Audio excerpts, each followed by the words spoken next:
for our people. If you had a different president, it would only go down.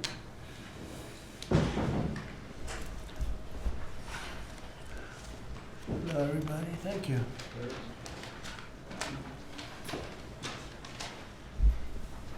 Hi. Hi, Steve. Hi, everybody. Brian, hi.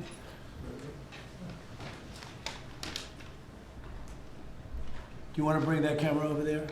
It's okay. Bring them over there. It's better. Go ahead. Now, bring them over into the center. Yeah, it's okay.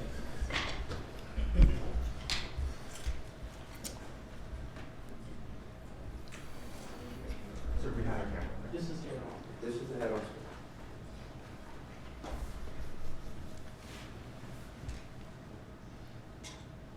Nice to see you. Well, thank you very much. It's been an interesting day from the standpoint of news. As you probably know, we've just seized a tanker on the coast of Venezuela, a large tanker, very large. Largest one ever seized, actually. And other things are happening, so you'll be seeing that later, and you'll be talking about that later with some other people. Very excitingly for me and for the country, we've just launched the Trump Gold Card. It was about 30 minutes from now. The site goes up, and all funds go to the United States government. It could be a tremendous amount of money. It'll also be able to have people like this keep, as an example, just one example, there are a lot of examples, people just buying them. It's somewhat like a green card, but with big advantages over a green card.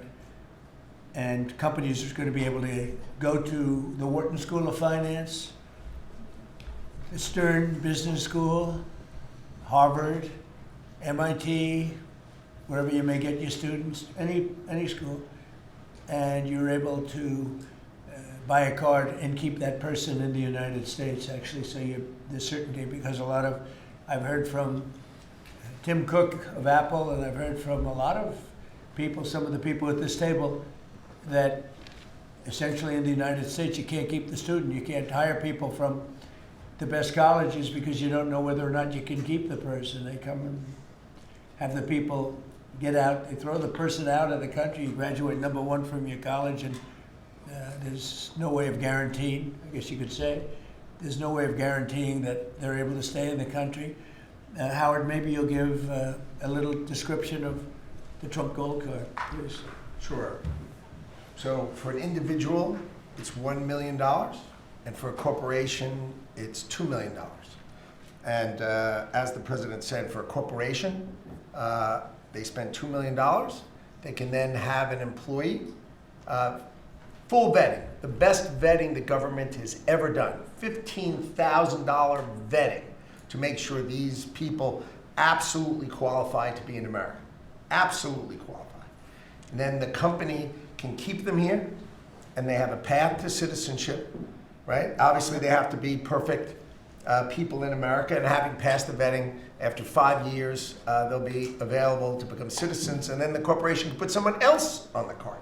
So for a company, they can keep putting people on the card, one person per card, and for an individual, it's $1 million, and it's a gift to the United States of America to help America be great again under Donald Trump. And it's really two gifts. It's a gift of getting somebody great coming into our country, because we think these will be some tremendous people that wouldn't be allowed to stay. You know, they graduate from college, they have to go back to India, they have to go back to China, they have to go back to France, they have to go back to wherever they came from. Very hard to stay. It's a shame. It's ridiculous things. We're taking care of that. The companies are going to be very happy.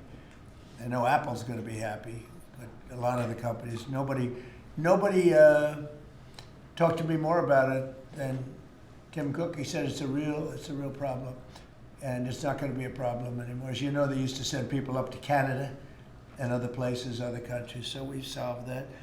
And the other thing is it'll take in, we think, probably billions of dollars that will go to the Treasury of the United States, that will go to an account where we can do things positive for the country. So it'll be a great thing. We'll take in, I think, billions of dollars, many billions of dollars even. So that's very exciting. The Trump accounts are doing really well. We have a man on my right, Michael Dell, who's an extraordinary person. His wife is even more extraordinary. I think I can say that. They have such a good relationship. You know, like she's an extraordinary person. Absolutely. Right? Got Yes, a great sir. wife. But they're two great people. And as you know, last week Michael contributed $6,250,000,000. And this is just something that's so special. So many people are in love with that. He understood it right from the beginning. It was his idea, and he understood it right from the beginning. Could you give maybe just a little description of why you loved it for such a long period of time? And we were able to get it through the great big beautiful bill, basically. That's how what gave us the authorization to do it. Michael, please. Yeah, absolutely, sir. So, when we first heard about this idea, the idea was that the government would give $1,000 to a newborn baby in an account that they would own, and it would go in essentially the S&P 500 and compound. And when the child becomes 18, they could use that money to go to college, to buy a home, to start a business, to continue saving. And I thought that was a great idea. I thought it'd be great if companies matched the government's contribution, which we're doing, and a lot of the companies around the table have committed to doing that. And also thought about this is, wow, this is going to be like a platform for families and communities and philanthropists to contribute to those accounts. And so we originally started with the idea of, well, what if we gave some money to all the kids in our home state of Texas, right? We thought that would be a nice thing to do. That's still a lot. Yeah, it is. 1 out of 10 new kids in America are born in Texas. It's pretty good. Happen to be a fan of the state of Texas. But anyway, we thought about it some more, and we thought, this is going to be something really special. We have a foundation. It focuses on children. It's been around for 26 years, and we said, well, why don't we go bigger? And so we talked about it, and now that the Investment America Act is a law, which that in itself is a incredible thing that occurred. It does create a platform, and we were super happy to announce that we would give $250. We arrived at $250 because next year will be the 250th birthday of America and 25 million children. We thought that was a nice thing to do because it would include most of the children that are 10 and under, that are not part of the government program, that live in zip codes where the median income is less than $150,000. And that was also an important part of our contribution. And I do believe there will be a number of other large gifts announced. I've already spoken with a few that will be announcing gifts at the state level, and more to come. Yeah, it's amazing, and it's amazing the vision you have, but that's why you're so successful, frankly. And to think that Michael started off with not a lot of money, I would say, right? Not too much, like very little. And he can give a gift of $6,250,000,000, and I know he said he's going to do a lot more. It's pretty amazing. It's really a beautiful thing to watch. So great for our country.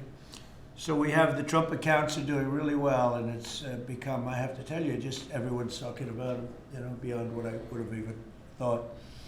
And it's going to make some young people relatively very wealthy. And in some cases, they could really be off to a great start. So some people have had that advantage and some people haven't, but it's a wonderful thing. Thank you to you and your beautiful wife. Thank you very much. So it's a pleasure to welcome so many brilliant minds and distinguished business leaders back to the White House. I love these brilliant minds, including Michael Dell of Dell Technologies, who makes a great product. And I want to thank him for what he's done, what we just discussed, the accounts. We also are grateful to be joined by Enrique Lores of HP. So thank you very much, Enrique. Great job you're doing. Antonio Neri of HP Enterprise. Thank you very much. What's the difference between HP and HP Enterprise? We focus on the cloud security, networking, and large systems. The cloud's good. People have done very well with the cloud. That's great. Arvind Krishna of IBM, who's actually become, I would say, a legend. The job he's done. He's taken the stock from a rather low price to a very nice price. I won't say high because I'm sure you're going to say it's going to go up a lot more, right? But, so I can't say a high price. But he took IBM into a new stratosphere that nobody, I think, saw. If you go back to before when he took over the company, nobody would have even imagined that you'd be able to do what you've done. So congratulations, become a good friend. Cristiano Amon of Qualcomm, and thank you very much. Congratulations on the success. Thank you. I know a lot about your company. You've done amazing. An executive director of the Technology CEO Council, Bruce Mailman. So, thank you very much. I think that these people know each other. We're going to be talking a little bit about technology today, and we'll take a few of your questions about technology. I'm sure you probably won't have too many of those questions. You'll be asking about some other things, right, Bruce? Our administration is committed to total dominance in technology. Right now, we're leading artificial intelligence by a lot. And I think, you look at what's going up, and we're writing rules, regulations. We want to keep it at the federal government level, so it's simple for the companies, very important, frankly. And I think we're pretty well committed. I spoke to some of the senators today, and I think we're committed to do that. We want to make it as simple as possible, as easy, because you're competing with some very big sources, and we want to stay number one by a lot. We're leading the world in building new data centers and new semiconductor and chip manufacturing facilities and new capacity for AI. And we're unleashing all of the forms, literally all forms of energy and natural gas and oil to clean, beautiful coal and safe, reliable nuclear power. And I'm giving them approval to, when they build these massive plants that cost $50 billion. It used to be that for $50 million you could build a nice little shopping center. But for $500 million, you could build one of the biggest, most beautiful centers. And now they're talking about $50 billion. So explain that one. These buildings are there's never been anything. There's never been anything like that. So you're all involved in that. It's pretty amazing. 1 year ago, our country was considered dead by many leaders throughout the world. And now we have what's called the hottest country anywhere in the world. We're the hottest country in the world right now. 10 months took us. I thought it was going to take longer, Michael. I didn't think we were going to have this success this soon. We have over $18 trillion being invested. So much of it by, like you're in for a lot. What's the number that you're looking at? 150. 150 billion. That's good. I don't know, Michael. Am I allowed to ask you? You already gave 6,250,000,000. Do you have you stated a number that you're at for investment, future investment? Well, if I think about all the investment that we make with the American companies that are adding capacity, particularly around semiconductors, it's several $100 billion. I think that's right. It's pretty good. Yeah, it's pretty good. It makes the 6 billion sound very, very small. That's very good. Antonio, what about you guys? What about you and Enrique? How's that going?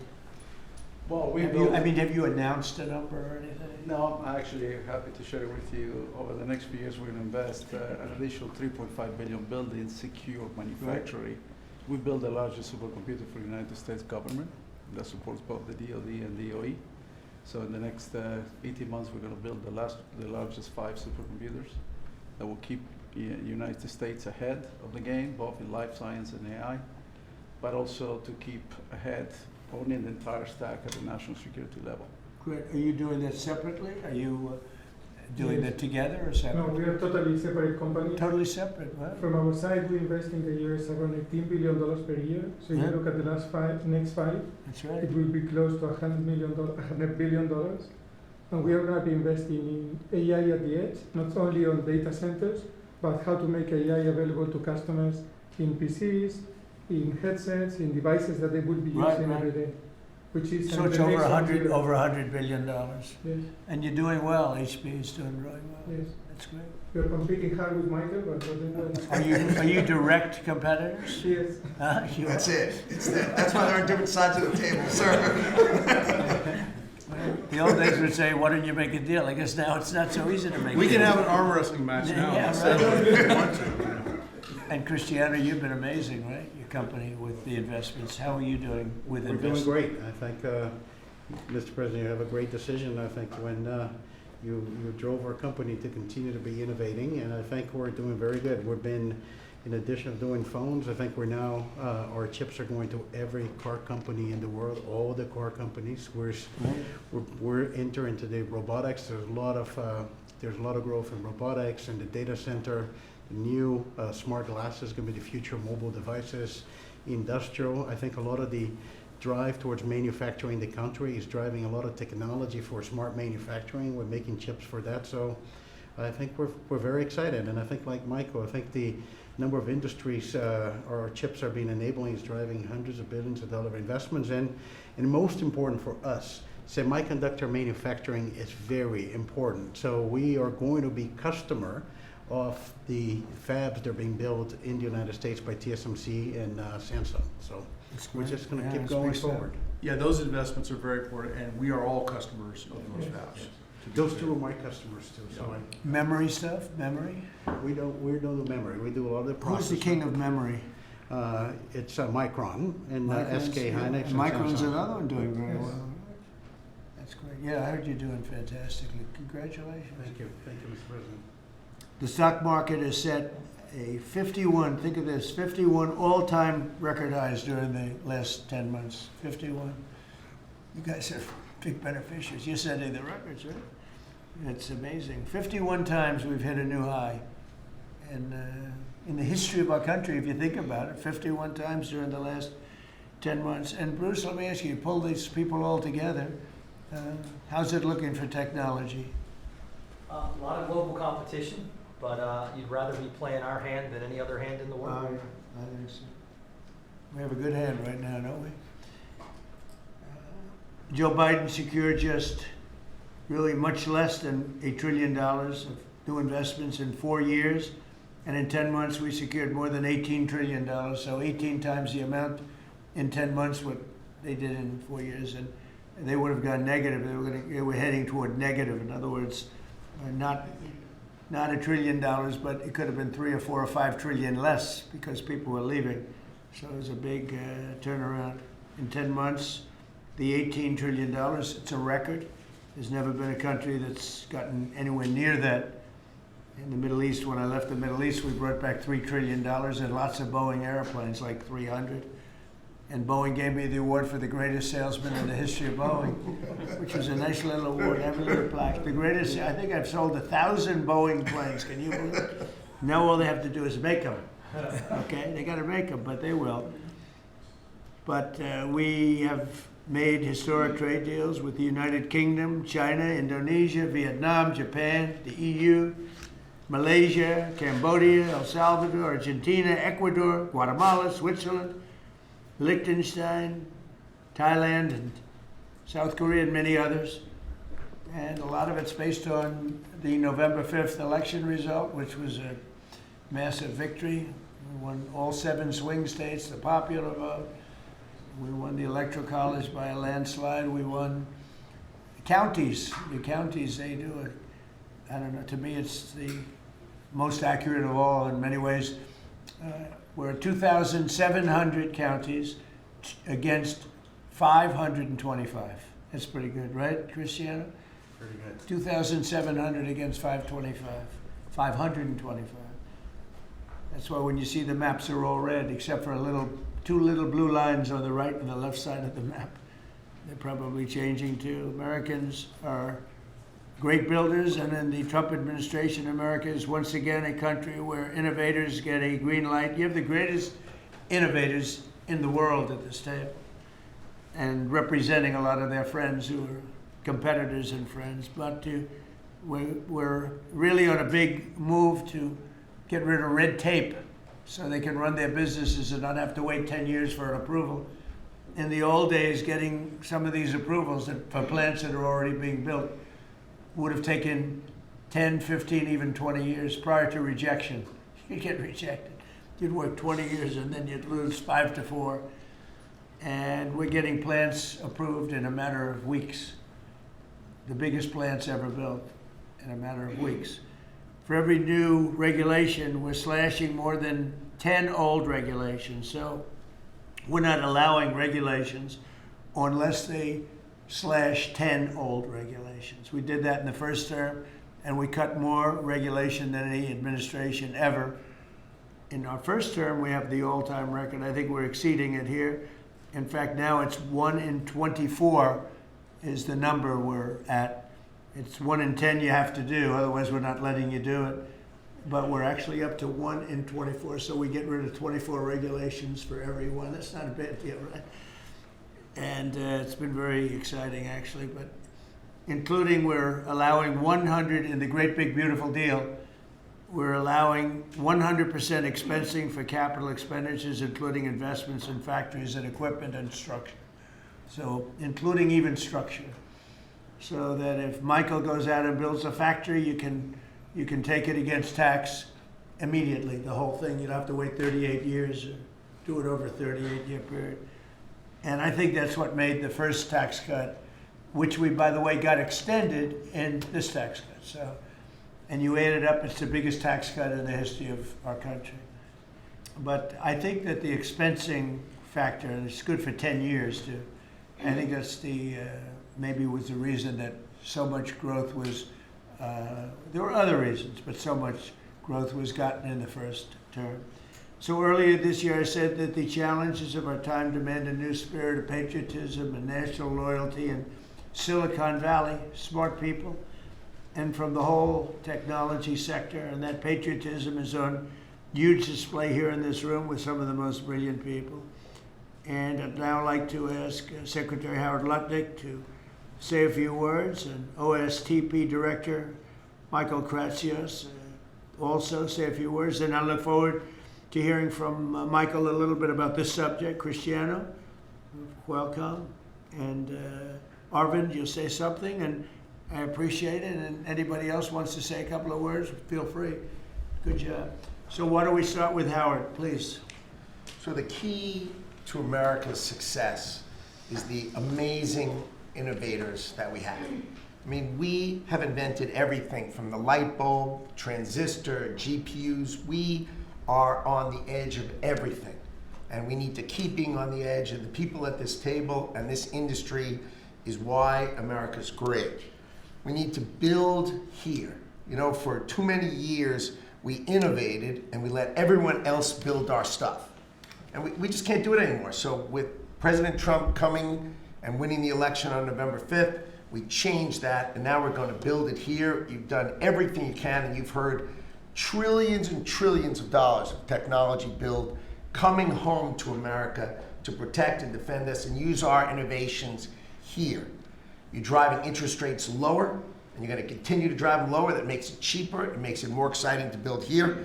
You're blowing out the regulatory deep state so that people can build here and do it fast. And the last thing is, because of our investment in energy, that drive down the cost of energy for all Americans, including the people who are building here. Drive down the cost of energy. It's great for America. Put all of that together, and you're going to see the greatest growth the United States of America has ever seen. You're going to see north of 4% next year, and then it's going to go up from there to 5s and 6s. This president's going to drive the greatest GDP growth, led by the tech sector coming home and driving growth. Well, thank you. You know, one of the things I'd like to say just before going over to Michael, and this Michael, and then we'll have this Michael, all right? But one of the things I'd like to say is, in the old days, when you announced really good results in this country, the stock market went up. And that's the way it should be. And we're going back to that. Because otherwise you can never really attain true greatness. In other words, GDP at 4. Oh, 4 is so high. Let's raise interest rates and kill it. And we're going to go back to the old days. When we announce great results, it doesn't mean we're going to raise interest rates and try and kill it. It means that instead of 4% GDP or 3%, which I said so wonderful, 3%, it should be able to be 20 or 25%. I don't know why it can't be. You shouldn't kill it. And so we hope that if this country announces great results, because you're going to see great results over the next couple of years. All these plants, and I'm not just talking about AI. We have the biggest number of auto plants planned. Toyota just announced $10 billion in plants built, various couple of locations, few locations in the country, just a little while ago. They're all coming here. They're coming here because of tariffs, because they don't want to pay tariffs, but they're coming here because of the election and the mindset. But when we announce good results, the market should go up. Now it's when you announce good results, Michael, the market goes down because they say, oh, that means things are good. That means we're going to kill it by raising interest rates. I think it's really wrong. It should be the opposite of what it is now. It should be the way it used to be. We announce good results, the market should go up, and we should keep driving it up and have it keep going up and let it be much, much bigger, much, much better. And, growth doesn't mean inflation. They're always afraid that, oh, we have, and if there is inflation, that's okay, then we can slow it down. But we should be able to do a lot better than 3 and 4. We're scheduled to be at 4%, which is pretty amazing because we have a deadhead Fed hair. I mean, this guy, the head of the Federal Reserve is a stiff. And, you fight that. It's amazing. We fight that, and yet interest rates are going down, except with him, not too much. He did a rather, I would say, a rather small number that could have been doubled, at least doubled. And that's the other thing. I think the rates for the United States are always the lowest in the world, because without us, there is no world. Without this economy, there's no world. You could go to some of these wonderful countries that you think are so great. Well, one of the reasons they're great is because we allowed them to get rich off of us.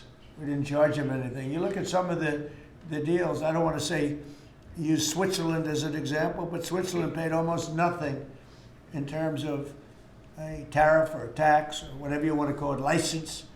They paid nothing, and they're paying now. They're paying a fair amount.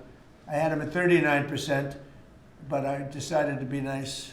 I was nice, and I think they like us a little bit better. But the money you're talking about is enormous. Our country is a very rich country. But if we do well, the market should go up and the value of our country should go up. And if we do poorly, the market then should go down. It shouldn't be the opposite. And if we go up, we should encourage it to go up more. And those numbers, when you say, 3% of GDP or 4% of GDP, they should be much higher. So, I've wanted to say it. I do say it. I believe it. And we have to get a mindset that when a country's doing well, you don't want to kill the growth. That's what they're doing. They kill the growth. I don't know if you guys even agree with that. They kill the growth because they're so afraid of inflation. But you can have tremendous growth without inflation. Everything goes up with the growth. But that's not inflation. So I think we can do much better than traditional numbers. And you see that. You see that with what we're doing. We're leading in everything. And now, and remember this, as far as prices are concerned, and they talk about affordability, I inherited the worst inflation in the history of our country. They say it was 48 years, but I say it was the history. What difference? It's 48 years, they were telling me. And they said, I was being inaccurate because I said the history. I think 48 years is a long time, but it's actually, I disagree. I think it's the history. So in the Biden administration, I inherited the worst inflation in the history of our country, or 48 years. And prices were very, very high. I brought the prices down. We had yesterday 3 states where oil was at $1.99 a gallon. How about that? And You know, with these guys, it was $4, $4.50. In California, it was like $7 because it's a badly run state. But the price for oil and gas and everything else, the price of gasoline was $4.50, $5. And we just hit $1 and we broke $2. I was looking forward to that. Couple of states, 3 states. And I will say that when that happens, oil and gas and energy is so big, it's so big a category, you don't even know what number 2 is. There is no number 2. And when you have the prices coming down for energy like that, you've killed inflation and you're lowering prices. So I inherited very simply the highest prices in history, and I'm bringing them down really fast, led by energy. And when energy comes down, everything else comes down. But I've only been here a short while. We gave them a beautiful, beautiful thing, and they destroyed it. They would have destroyed our country had they been allowed to stay. If we didn't win this election, if we had Kamala, who's the same as Joe, low IQ people, but if we had Kamala, as you would have a country that would be right now in ruins. I believe that 100%. Things would be in a state like nobody's ever seen before. Worse than anything you've ever imagined. Worse than 1929, in my opinion. Instead, we have the hottest country in the world, and we're going to keep it that way. But just to finish, we inherited high prices. We're bringing them down very rapidly, and we're bringing them down to very, very good levels. They'll soon be down at very good levels. Michael, please go ahead. Absolutely. As everyone in this room probably knows very well, leadership in science and technology has been foundational to our economic and national security for 4 decades. And because of the policies that you have championed and the private sector partnerships that you have made, America currently is leading the world in S&T, and it's benefiting all Americans every day. The one thing that I want to remind this group of, and many of you know, the president has been arguing for American leadership in AI well before ChatGPT was even invented. The president signed an executive order on artificial intelligence leadership in 2019, which set the stage for the revolution that we're seeing today. In the past year, we've built on that. We signed out the AI Action Plan in July of this year, which the president launched here in Washington, along with 3 EOs. And I know a lot of that effort is around creating a regulatory environment to allow for companies like yours to thrive and for the applications that you build to have the biggest impact on Americans every day. So thank you for everything that you do, and I know we're going to keep working together to make sure that America is the home for the next great technological discoveries. All right, thank you, Michael. And Michael? Thank you, sir. Well, look, we greatly appreciate the focus the administration has on lowering energy costs. And energy is the substrate of manufacturing at the industrial level, and really an incredibly important input to the economy. We can't be competitive without a super low cost energy industry. And had a great meeting earlier today with Secretary Wright, and really appreciate all the work that he's been doing.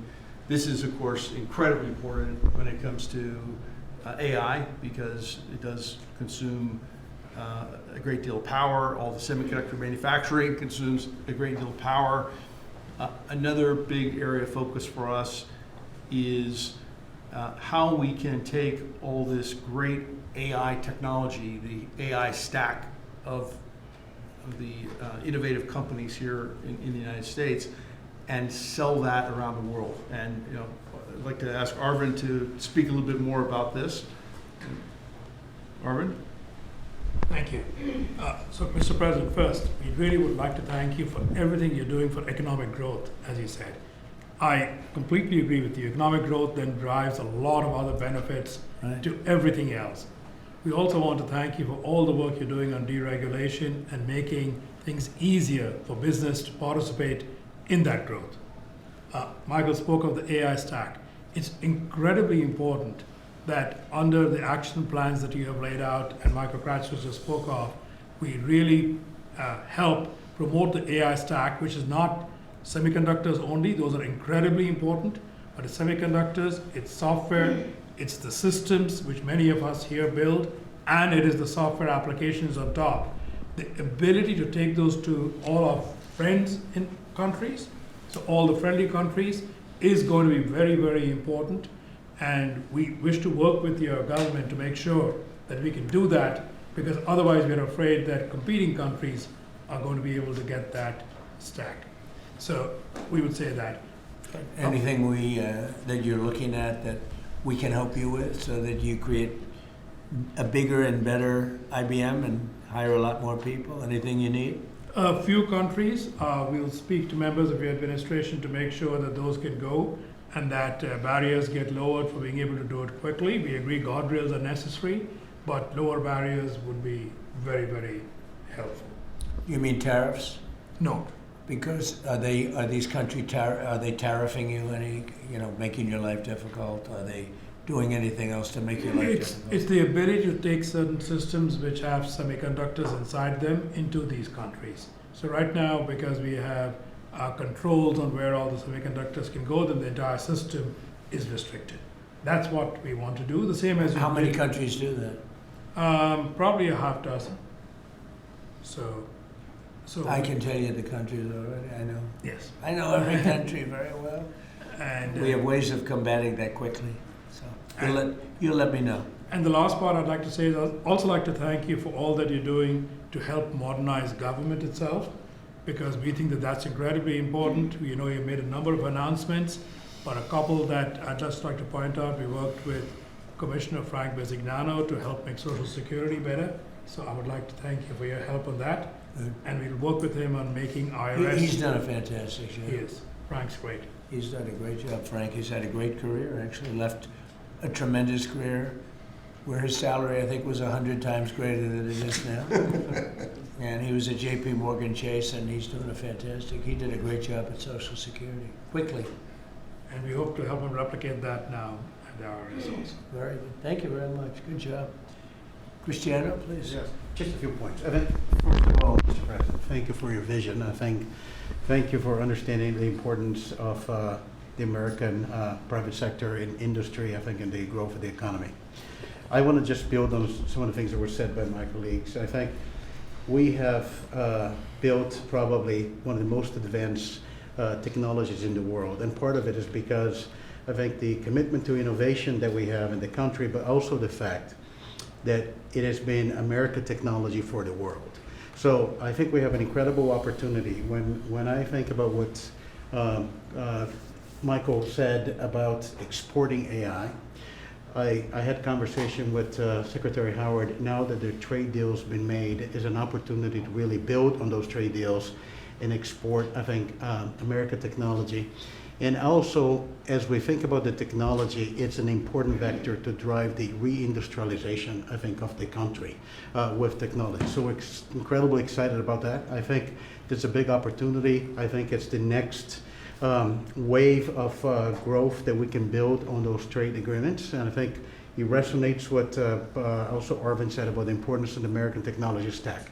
And then we're just going to finish with 2 points. There are 2 exciting things happening in the world of technology coming right now. One is, as AI become the new form of computing, AI is going not only to the data center, but to everything, to cars, to PCs. And we see now the ability to run models that you can only run AI in the data center. You can run that on a microcomputer, on a computer for Enrique, on a server, with small server on premise. So I think we're going to see the proliferation of AI.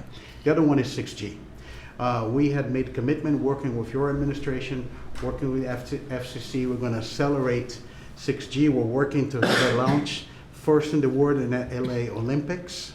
And I think that's another opportunity for America to lead in the next wireless evolution. So thank you. Thank you for the opportunity. Thank you for the partnership. And we're going to be hard at work, I think, driving that agenda. So we're into 6G now. I just finished 5G. I was a leader on 5G, getting that done. And now they're up to 6. Let's do it again. What does that do? Give you a little bit deeper view into somebody's skin? See how perfect it is? I like the cameras the old days. So they just had a nice feature. Now they cover every little. Let's see, Michael. Well, you're in good shape. You're not gonna. But I tell you, it's the 6 is coming, huh? It's coming. Does it ever end? And what happens? You'll be into 7, Right, before 6 gets old, you'll be into 7. Anybody have anything else to say? Anybody? I think that the other thing is we want to thank you as well for the openness of your organization and your team. We always find people that wants to hear what we need and is willing to design programs that will support us. So thank you for. Well, we're here to our side. serve you. We want you to just dominate the whole world in terms of what you do. It's a very important world, and you're doing that, and we're making it easy for you, and that means you're going to do it faster. It's more jobs, and a lot of good things happen, right? Go ahead, Maybe, please. Mr. President, you may not recall, but in your first term, you actually sponsored the Department of Energy to build the largest systems ever built. And thanks to your sponsorship, the Department of Energy owns the 3 top supercomputers in the world. Yep. And we build them with them. And these are systems that can do quintillion operations per second. And that means we can solve I know. I a lot remember. of We made that possible. a lot of It's worked out very well. Good. solve problems. So I know we're going to build the next generation again. Good. Sounds good to me. Any questions, please? Mr. President, thank you. Can you explain a little more about this Venezuelan oil tanker and share a little more information? Well, I'll let the people do it, but you see the result, and I guess they probably have released the pictures by now or pretty soon. You'll discuss that with the appropriate people later on, but no, it was seized for a very good reason. Mr. President, it's not about Cuba. Sir, there's a new proposal from DHS that would see tourists from a lot of countries have to hand over 5 years of social media history to get a tourist visa. Are you concerned at all that if that's implemented, there would be a decline in tourism next year? And what sort of material No, do you think is? we're doing so well. We just want people to come over here and safe. We want safety, we want security, we want to make sure we're not letting the wrong people come into our country. We're getting rid of a lot of bad ones from jails, from mental institutions, drug dealers. We're getting a lot of bad people, murderers. 11,888 murderers, half of them, almost exactly half of them, committed more than one murder. We're getting rid of them. In some cases, we don't even want to get them out. We put them in jail because we're afraid they're going to come back into our country. We're not going to let them back in. So we've taken a very tough stand. And you see where we've been, like Washington, D.C. now, people walk down the streets. They go into restaurants at night. It's beautiful. It's like this beautiful thing to see because till I got here, this was a very, very bad place. We had a terrible thing happen 2 weeks ago with terrorism with regard to 2 National Guards people that are so phenomenal. One is no longer with us, and one, amazingly, we weren't looking with great hope on that, that Andrew. And today he got out of bed, actually, stood up, didn't say anything. It's a little early, but the chances of Andrew, other than his mother, who said, nope, he's going to be okay. His mother was the most positive person. And could be that she'll be right. It's pretty amazing. Made progress. It was, both of them were so badly hurt, we never thought that one could survive. So it looks like Andrew's doing pretty well. Mr. President, The winner of the Nobel Prize dedicated the prize to you, the Nobel Peace Prize, and she left Venezuela at a great risk to make it to the ceremony. There is a risk she could be arrested, actually. What would happen if she's arrested? What message do you send, or would you send to Nicolas Maduro?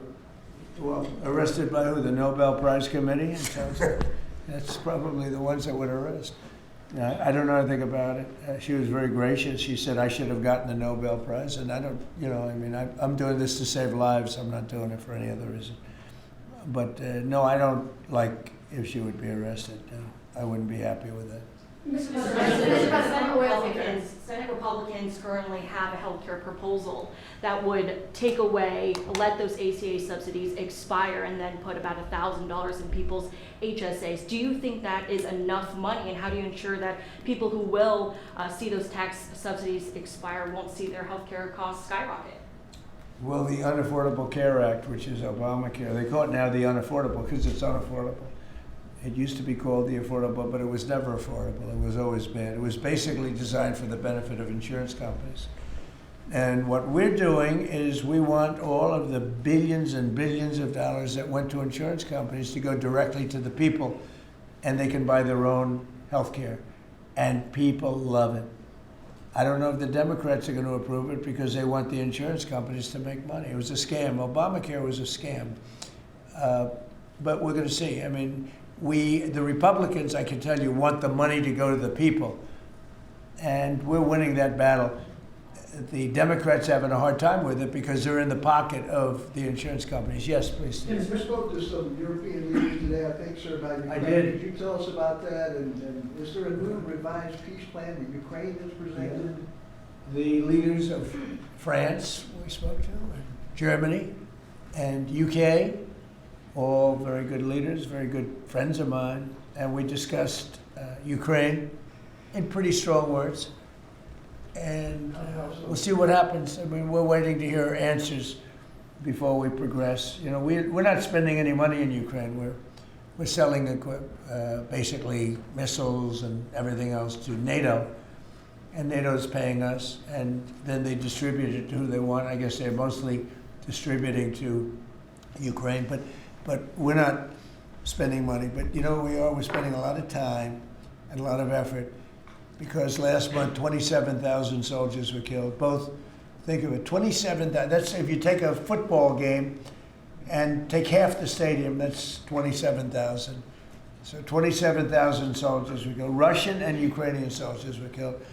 And I want to see that stop. We'll find out. Look, there are a lot of things happening right now. A lot of people say it's closer than it's ever been. It's a war that would have never started. If I were president, would have never started. It's a war that should never have started. But we'll have it figured out, I think, within a pretty short You say very strong terms, sir. Could you explain that? Well, I think we had some little disputes about people, and we're going to see how it turns out. And we said before we go to a meeting, we want to know some things. You know, they would like us to go to a meeting over the weekend in Europe, and we'll make a determination depending on what they come back with. We don't want to be wasting time. Sometimes you have to let people fight it out, and sometimes you don't. But the problem with letting people fight it out is you're losing thousands of people a week. It's ridiculous. The whole thing is ridiculous. Mr. President, two questions. One, the oil tanker. Who owns that oil tanker? You'll get that information later. Okay, and have you spoken to Maduro since your last conversation? No. Or has it only been one conversation? No. And when you say that the European leaders want to have a meeting over the weekend, are you talking about with Zelensky or with them? With Zelensky and us. And you said in an interview yesterday that you think it's time for Zelensky to start accepting things. What things are you talking about?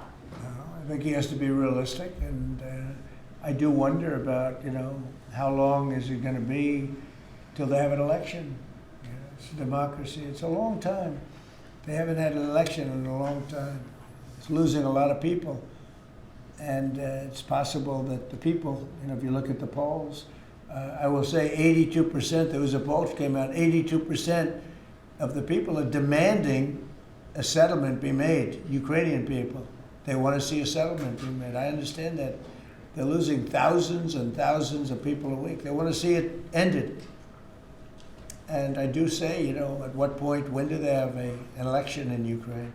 That's not casting dispersions on anybody, but they do have a massive corruption situation going on there. And they do say, you know, when are they, people are asking this question, when do they have an election? Are they going to have an election? Or are they going to just keep it going like this? So I think it's time to get that war settled. And I think it's a war that can be settled. But it takes two to tango. Mr. President, Warner about the new owners of Warner Brothers Discovery to make changes at CNN, big changes, and have you spoken to Jared about it? What are you doing with him, or are you just sort of walled him off a little bit? So what do you want to know? What changes do you want to see at CNN under new ownership? Well, I'm not involved in that. I will be probably involved, maybe involved in the decision. It depends. You have some good companies bidding on it.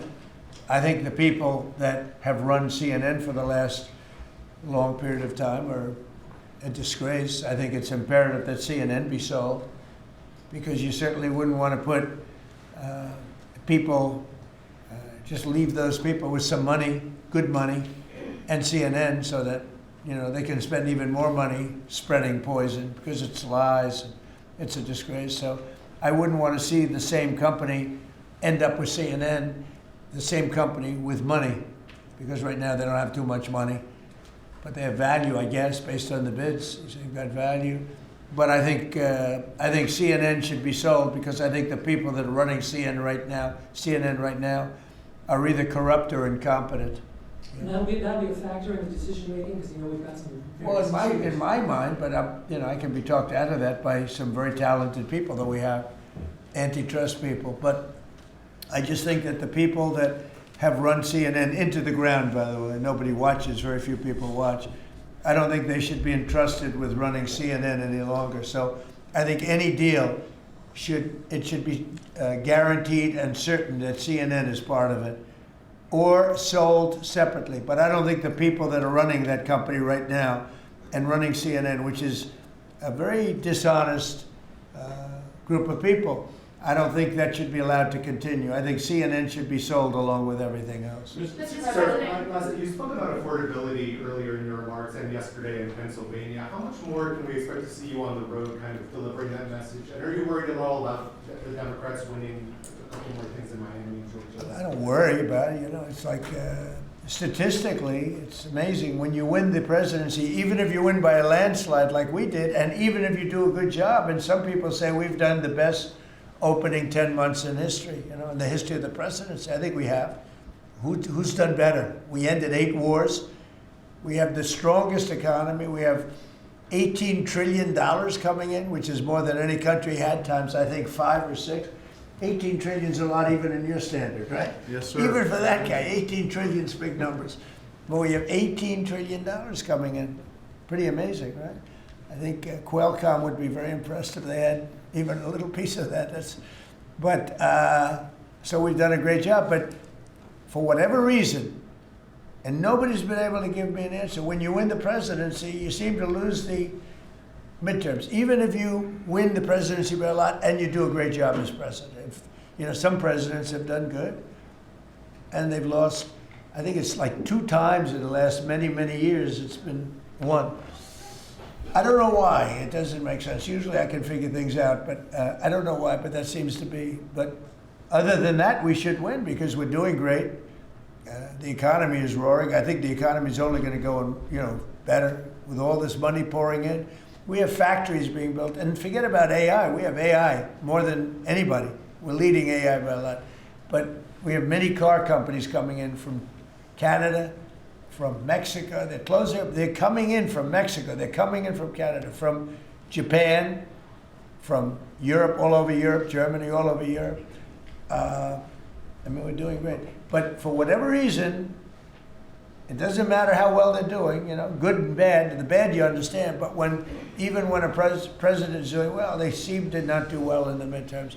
So we're going to try and change it. There should be no reason for it. If anybody at the table can figure out, Bruce, a nice psychological reason, but so I want to win, and winning the midterms is important. People want us to win the midterms, and I think we have great spirit. We should win the midterms, yeah. Under Joe Biden's administration, during COVID specifically, Biden removed the safety standards on abortion drugs. Now I'm hearing from a lot of pro-lifers that they're very anxious because yesterday Bloomberg reported that your FDA is slow walking a review of the abortion drugs that Secretary Kennedy promised. Yeah, How I don't soon know. do you want to see that? I'll find out. I'll ask them. Do you want to see it? I don't think they're slow walking anything, but I'll find out. Yeah. Mr. President, Any update on the clashes between Thailand and Cambodia, sir? Yeah, I think I'll have to make a phone call. I was going to say that the Thailand and Cambodia, one of the 8 that I settled, they've been fighting for a long time. They've been fighting for a very long time, many, many, many decades. But I got along great with both. I found they were 2 great leaders, 2 great people, and I settled it once. I think I can do it pretty quickly. I think we're scheduling a phone call tomorrow. Mr. President. With Thailand. On the Fed chair. With Thailand, if just to answer, Steve, with Thailand and Cambodia, I think I can get them to stop fighting.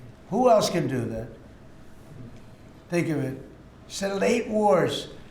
Every once in a while, one will flame up again, and I have to put out that little flame. I have to put it out, but we're going to put it out again. So I think I'm scheduled to speak to them tomorrow and see if I can Yeah, and just It was unfortunate what happened. I mean, I know exactly what happened. It got it started a little bit, but we'll see if we can put it out. We're interested in the seizure of this tanker. What happens to the oil on that ship? Well, we keep it, I guess. Where does it go? What port does it go to? Well, you have to follow the tanker. You know, you're a good newsman. Just follow the tanker. Do you know where it was going? Was it going Follow to it. China? Get a helicopter and follow the tanker. Is it true it's going to But we're Cuba? gonna. I assume we're gonna keep the oil. Mr. President, on Fed Chair, Kevin Haskett said you were going to announce your decision within the next 2 weeks. Is that correct? Maybe. Are you doing your interviews with finalists today? Well, I'm meeting with Kevin Warsh today, so I'm meeting with him, and I sort of have a very good idea what I'm looking for. Again, I'm looking for somebody that will be honest with interest rates. That's all. I just want honesty. Our rate should be much lower. Our rate should be the lowest rates in the world, because all these countries that you see, you know, with low rates, many of them are low because of us, because they suck so much money out of us. But that's not happening anymore. We should have the lowest rates in the world. And without us, none of them really exist as an economy. I mean, I can show you these really prime, really wonderful countries. They've had nothing but success.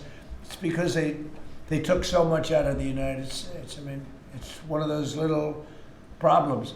I want to see that when we do well, we're rewarded for doing well, not the way it's been for the last pretty long period of time. Are you asking for finalists to pledge to lower rates? Are you asking these finalists to pledge to lower rates if they become the chair? No, I'll be asking questions and I'll be able to figure it out. Mr. President, we have 3 countries sending drugs to the U.S., Mexico, Venezuela, and Colombia. And you talked to the president of Mexico, you already talked to Nicolas Maduro. Have you considered talking to the president of Colombia, whom you call a drug dealer? No, I haven't really thought too much about him. He's been fairly hostile to the United States, and I haven't given him a lot of thought. He's going to have himself some big problems if he doesn't wise up. Colombia is producing a lot of drugs.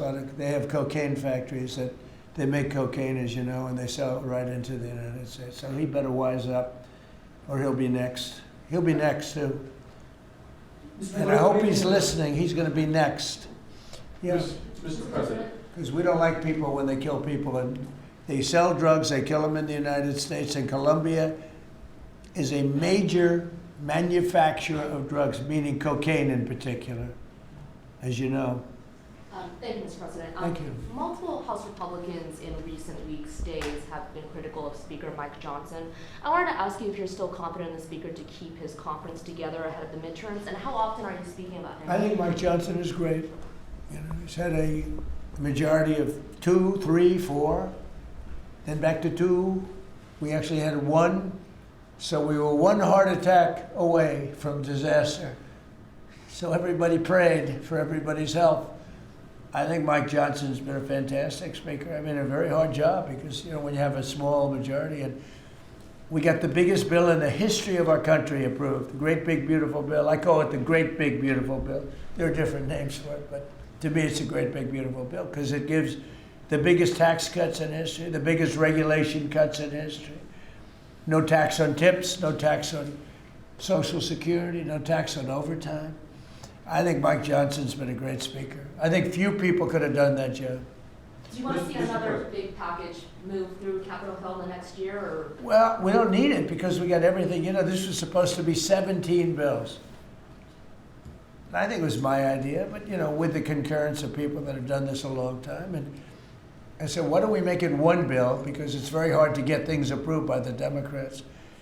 And it worked out because there was something good for everybody. If we would have done 17 bills, we wouldn't have gotten 1/3 of them approved.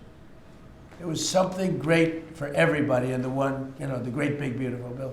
Brian? Yes, good to see you, Mr. President. Hi. I'd like to follow up on the event last night in Pennsylvania. Huge crowd turned Yeah, out there. big crowd. It seemed like Rally Trump was in prime condition last night. You enjoyed it. Can you just give me your thoughts on that? Then I do have a question on the gold card. Last night was amazing in Pennsylvania. We had a tremendous crowd. It was like freezing. And the people, the thousands of people on the sidewalk trying to get in, or the streets.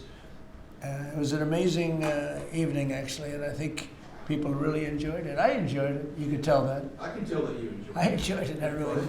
Well, you know, it's easy to enjoy when you do a good job. And you know, when you can talk about things in a very positive way, it's hard not to say. We have potentially the greatest economic boom in the history of the world. It's being built right now. And when it opens, there will be nothing ever in history like what's happening in our country. And, you know, Washington, D.C. is safe, and Memphis is now. Look at Memphis. Crime is down 60% in Memphis. We just got there 3 weeks ago. And we're going to have New Orleans. New Orleans we just sent a group of people there, and crime is down 28% in about 3 days. No, we do a good job, you know. And these are central casting people. These people they're very tough people if they have to be. They're very good, they're great patriots, but they are the toughest, and they don't take any nonsense. And every place we go, we knock down crime. Too bad that we're not invited more into Chicago, because we could save Chicago very quickly. But even that, we're doing it on a minimal basis until, you know, at some point we'll just go in and do what we have to do if the governor doesn't wise up. They got a bad governor, they have a bad mayor. I would say they're both incompetent, but it's hard to believe that people don't want to stop crime. We could stop the crime in Chicago in about 2 weeks. Go ahead. My question is on the gold card. I apologize if I missed the answer to this. Is there a limit to how many gold cards these companies can buy? Howard? So the program is part of the already approved visas. So we're just going to have great people come into this country. You know, the average green card holder earned less than the average American. So they were more likely to be on the dole and be on our assistance programs than average Americans. And the idea is from President Trump, he wants to raise it, bring in the best people into America. So same visas, but now just full of the best people. Basically, it's a green card, but much better, much more powerful, a much stronger path. And a path is a big deal.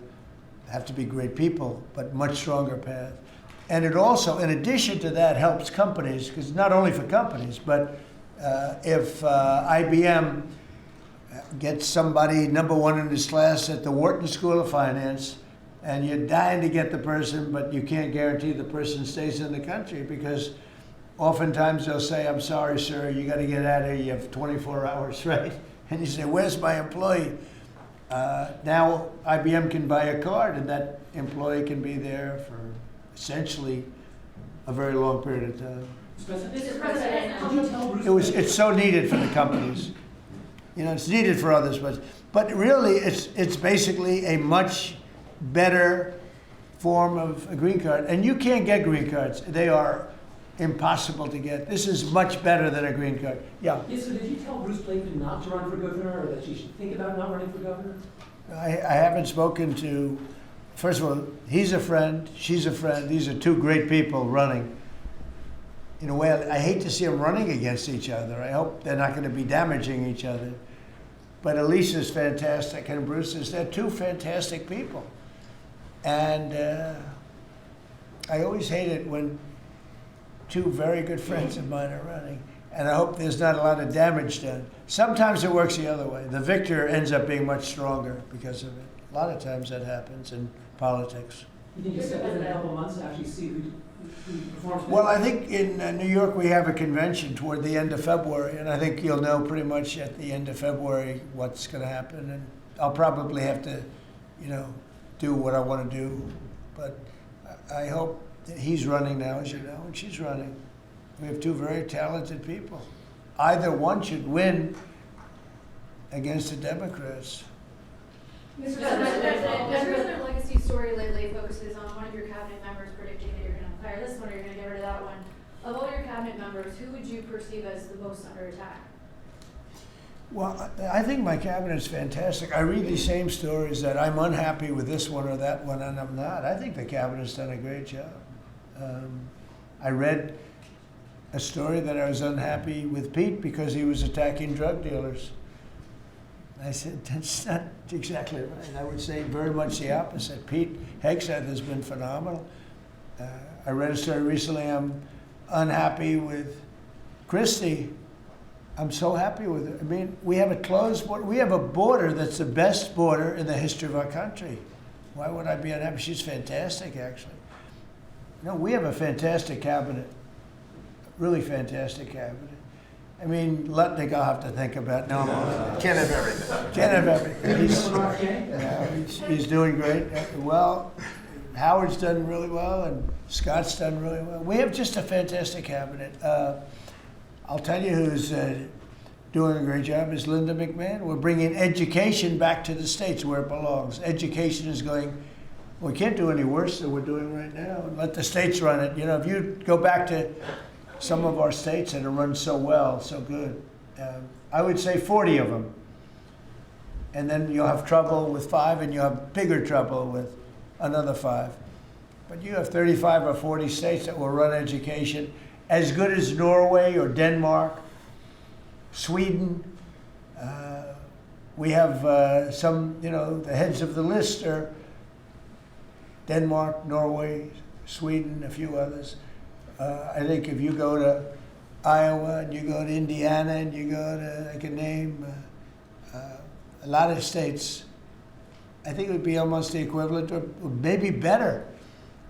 But you can't run a school system in Iowa from Washington, D.C. Yeah. Sir, the Gaza plan, when do you expect to announce members of the Board of Peace, the leadership of that? Well, we'll do it early next year. And the Board of Peace are going to, it'll be one of the most legendary boards ever. Everybody wants to be on it. It's mostly going to be, I guess, you know, we weren't thinking about it that way, but they want to all do it. Basically, it'll be the heads of the most important countries. Mr. President. They all want to be on. It wasn't really planned. We thought we were going to get very distinguished people that do that kind of thing for a living. But really, it looks like it's turning out to be, they want to be on. The heads, the kings and the presidents, prime ministers, they all want to be on the Board of Peace. Mr. President, as a follow-up to last night's rally, can you clarify, you have called the affordability crisis as a Democratic hoax, but you also want to make America affordable again? No, the word that they use is a hoax, and because they're the ones that caused the problem. I'm talking about when you're trying to say it a different way. Now, it's pretty simple, though, if you listen. It's a hoax where they created the problem. They're the ones that gave the high prices. So when they use the word affordability, they shouldn't be using that word because they're the ones that created this problem.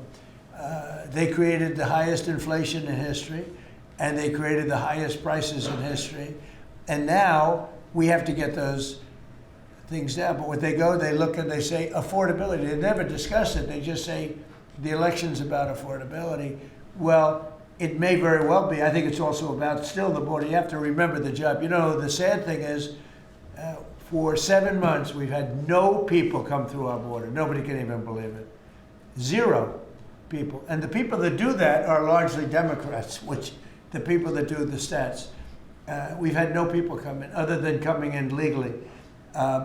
But if you take a look, and nobody wants to talk about that. In fact, last night I said, let me talk about the border. My own people told me, sir, nobody cares about the border anymore. You've fixed the problem. I said, do I get a little credit for fixing a disaster where millions of people a month would flow into our country, and from prisons and from gangs and from drug dealers and mental institutions? They say, sir, you fixed the border. Nobody cares. I say, but I care. It's sad when you fix something and then you can't even use it. You can't talk about it. My own people don't want to talk about it anymore. But very simply, the Democrats created the worst crisis of inflation that this country's ever had. And with that came the highest prices that we've ever had. And I'm fixing it.